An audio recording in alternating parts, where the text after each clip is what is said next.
Entre séparation et découverte féerique, cet épisode nous garantit des montagnes russes en termes d'émotions. Accroche-toi, c'est parti! Hello world, wake me up to another good morning, time to go. Ça y est, on a repris la route, on est toujours dans le parc du Cairngorm et on a un petit peu avancé, on a vu une route absolument incroyable. Yeah, I'm going for the ride and find myself I am alive and I saw.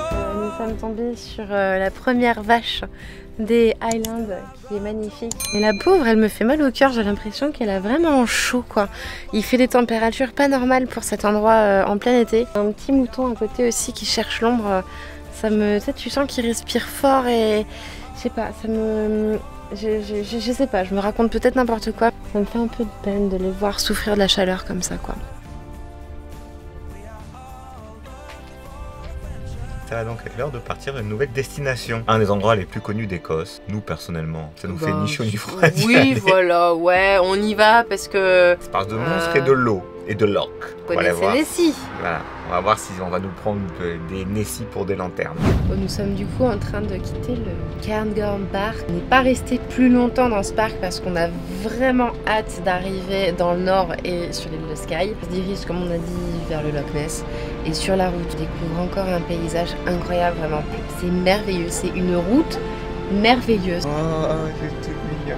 De par le fait qu'elle est très vallonnée, parfois on passe dans des forêts de sapins, que les rayons du soleil traversent ces forêts et que les rayons viennent se déposer sur l'herbe au pied des sapins qui donne un aspect vraiment magique. Plein de toujours des petites touffes de fleurs sur les côtés, des champs avec des vaches, avec des chevaux. C'est vraiment une luminosité qui est particulière ici. En plus là ça commence à se couvrir donc avec les nuages. Les nuages en fait donnent à l'Écosse son côté mystique.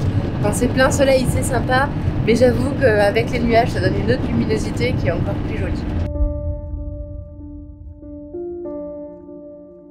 Tout ne se passa pas comme prévu, et notre émerveillement disparut en une fraction de seconde. Nous nous dirigions vers le lieu du drame où tout a basculé. Et voici comment cette séparation inattendue s'est passée. On a clairement changé et de climat et d'ambiance végétale. La pluie est arrivée. Les arbres qui nous engouffrent comme ça sur la route sont là également pour un décor toujours plus mystique maintenant que merveilleux. Et des routes. Et des routes, voilà, on est sorti des chemins et on a enfin retrouvé des routes mais qui sont plus ou moins inondées. Attention là, par exemple.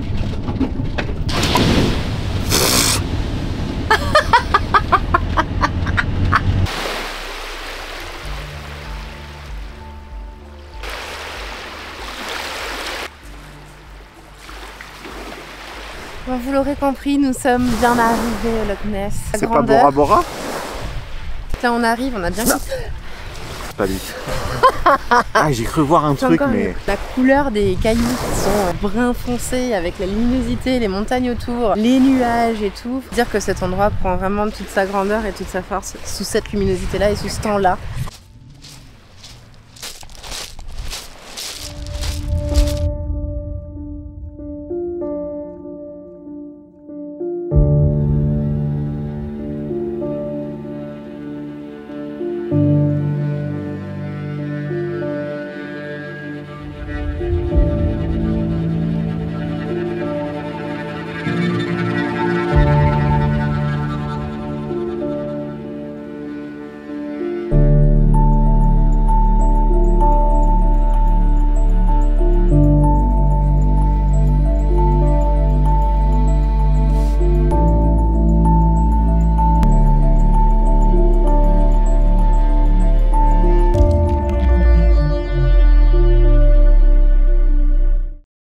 On sait, c'est du caca de monstre. Je vais pas avoir nous.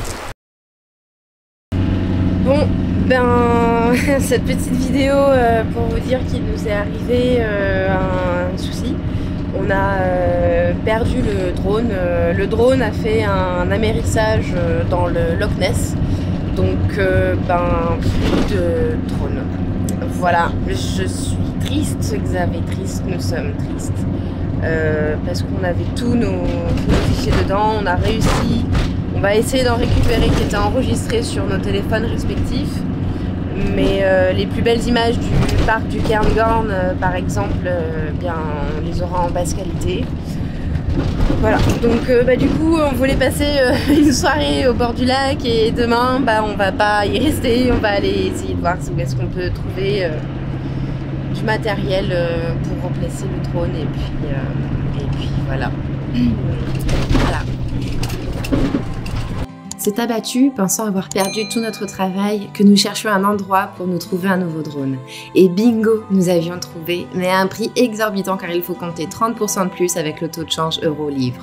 Heureusement, nous nous trouvions à côté d'Inverness, la dernière grande ville des Highlands, car après, il n'y a plus que landes infinies, montagnes et tout petits villages. Nous retiendrons la leçon, je ne dois pas montrer mon popotin à Xav et il ne doit pas regarder. Nous revoilà sur la fameuse route N500 des Highlands, cette fois-ci pour retrouver un peu de magie.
Sur un vrai temps écossais, hein. Le petit crachant, la brume, et j'ai regardé la météo, il va y avoir une journée de semi-soleil avec température maximum 13 degrés. Nous sommes le 16 août. Ah, c'est l'anniversaire de Steven. Joyeux anniversaire Steven.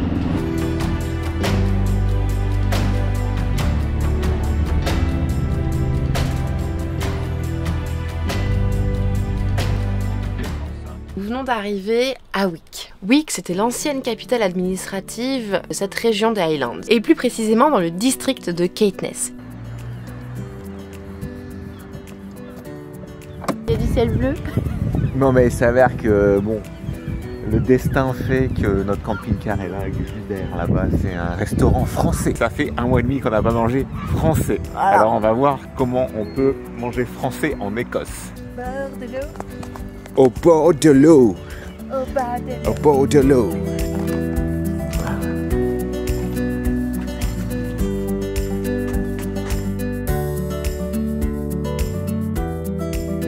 Xavier a choisi le suprême de faisan et moi le suprême de poulet, classique. Cela nous aura réchauffés et réconfortés avant d'aller passer une bonne nuit et d'organiser la visite de la distillerie du lendemain.